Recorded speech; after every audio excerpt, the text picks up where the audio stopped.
Every Monday at 9 in the morning, I used to send my parents $700. It wasn't love. It was routine. A quiet truce. My way of pretending we were still a family. For 8 straight months, my weeks started the same. Tired eyes, strong coffee, and that single transfer. After my night shifts, I'd sit at the kitchen table, my daughter's crayon drawings taped beside unpaid bills. I'd type in the same numbers, watch the confirmation blink like a heartbeat. Payment sent. Mom never thanked me. Dad never mentioned it. But when their lights went out, I paid the bill. When the car broke down, I handled the repairs before they even called. It wasn't kindness, it was survival. Ava, my little girl, thought her grandparents lived far away. "Can they come to my recital, Mommy?" she'd ask. "Maybe next time," I'd say, smiling a lie she always believed. On her 7th birthday, I tried to make everything perfect. Pink streamers, lemonade, a secondhand bouncy castle. Ava spun around in her sparkly dress, eyes shining. "Do you think Nana and Grandpa will come this time?" I told her maybe, but deep down, I already knew the truth. By late afternoon, the candles had melted, the laughter faded. She kept glancing at the gate, waiting for people who were never coming. When she whispered, "Maybe they forgot," I felt something in me collapse. I kissed her forehead and said softly, "Maybe, sweetheart, but we still had fun, didn't we?" That night, I found a text from Mom. "Tell Ava happy birthday from us." That was all. I called them anyway. "Why didn't you come?" I asked. My father's voice was cold. "We didn't feel like it." I swallowed hard. "Dad, Ava was waiting for you." A long pause. Then he said it. "Your child means nothing to us." The world went silent. I didn't cry. I didn't scream. I just whispered, "Okay."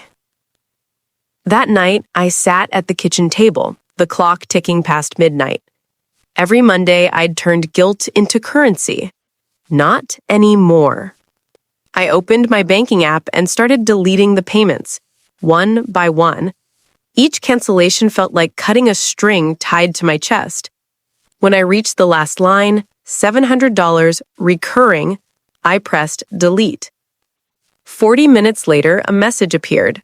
"Can you send us dinner money?" I stared at the screen, locked the phone, and turned it face down. Then I walked to Ava's room. She was asleep, her hand around her stuffed bunny. I whispered, "Never again." The next morning, their landlord called. "The rent didn't come through," he said. "It won't," I replied. Then my brother called. "You really cut them off?" "I did." He sighed.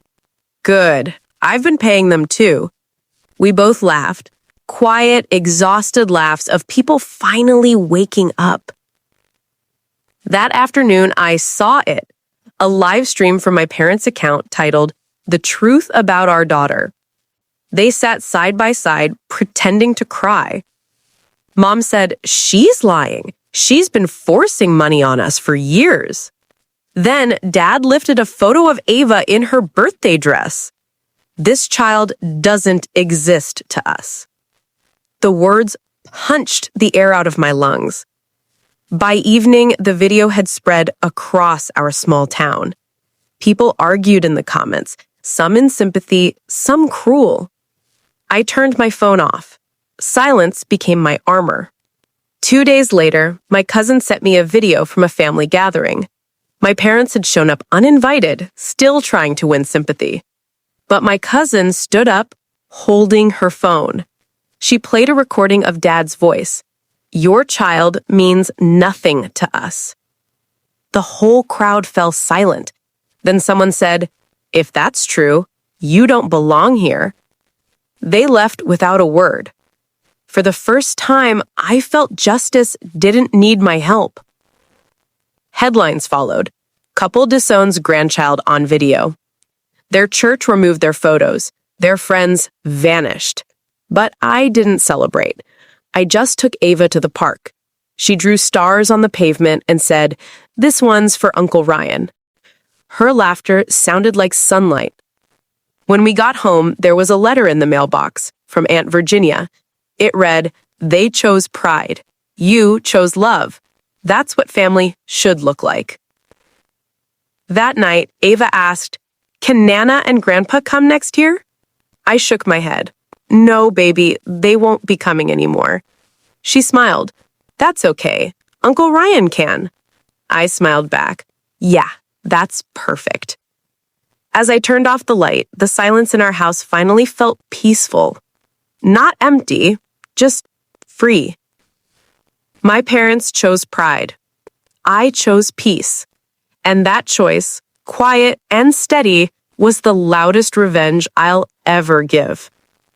If you've ever had to walk away to protect your heart, you're not alone.